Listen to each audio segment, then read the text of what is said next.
Imagine this. You wake up. You already don't feel like it. No motivation, no energy, no spark. And your brain offers you a deal.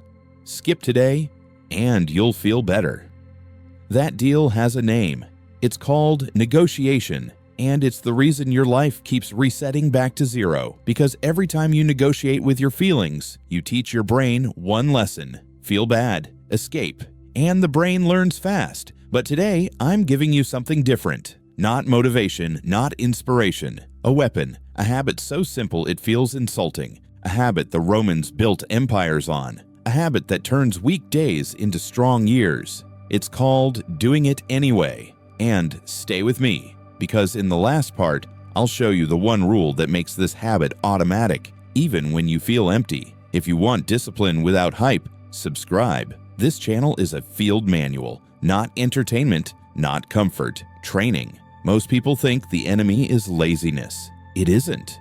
The enemy is the conversation inside your head. The moment you wake up and ask, "Do I feel like it?" you have already handed the command to your mood. In Rome, that would be treason. Not because emotions are evil, but because emotions are weather, and no one builds a campaign based on weather. Here's the brutal truth. If you only act when you feel ready, you will act rarely. So the goal is not to feel disciplined. The goal is to remove the decision, because every decision costs willpower, and willpower is not infinite. It's a battery. So Rome didn't rely on willpower, they relied on ritual and orders. Not, "I'll do it if I'm inspired," but "this is what we do." Your brain has one job: protect energy. So when a task feels painful, workout, study, writing, dieting, the brain creates a story to save you. "I'll do it later." "I deserve rest." "It won't matter anyway." "I'll start tomorrow properly." Those aren't thoughts. They're escape routes. And the brain rewards escape with relief. Relief feels good, so you repeat it. That is how procrastination becomes a personality. Now here's the twist. When you do it anyway, even a small version, your brain also rewards that. Not with comfort, with something stronger: self-respect. And self-respect is addictive in a good way. It changes your identity. You stop being someone who tries. You become someone who executes. This is what most people miss. Discipline is not an action. It is a reputation you build with yourself. And every time you break your word, your reputation collapses. I'm going to give you a Roman system. 3 commands: simple, brutal, effective. Command 1, reduce the mission. On low days, your goal is not progress. Your goal is obedience. You don't need a full workout. You need the signal.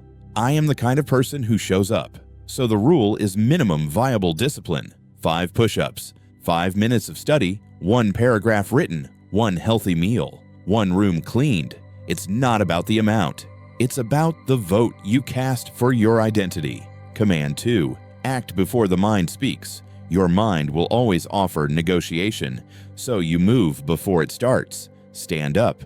Water, shoes, start. Speed kills doubt. If you wait to feel ready, you've already lost. Command 3, close the loop with a mark. The Romans kept records, campaigns, marches, victories. You will do the same. After you do it anyway, you mark it. A checklist, a calendar, a note. 1 simple line. Done. Because the brain respects evidence, and evidence builds momentum.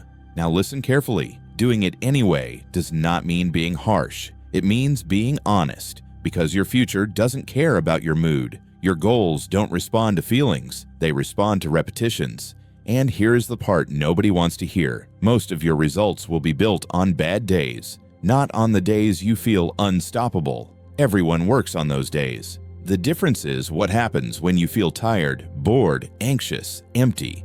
That's where the real training is. The Stoics had a phrase: you can't control what happens. You can control what you do next.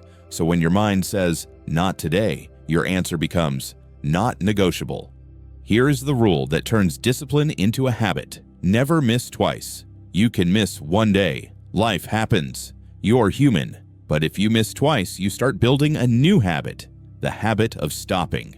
So the rule is this: 1 miss is an accident, 2 misses is a vote. And the moment you miss once, you trigger a response. Tomorrow is mandatory. That is how you protect momentum. And momentum is everything. Because when momentum is alive, you don't need motivation, you don't need hype, You don't need perfect conditions. You just need the next rep.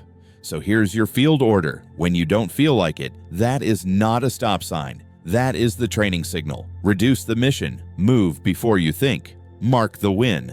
And remember the one rule: never miss twice. Because doing it anyway is not about being intense. It's about being reliable. It's how ordinary people become dangerous, not to others, to their own weakness. Now tell me in the comments, what's your anyway task today? One small action you will do even if you feel nothing. And if you want the next chapter, The Roman Method for Destroying Distraction, subscribe.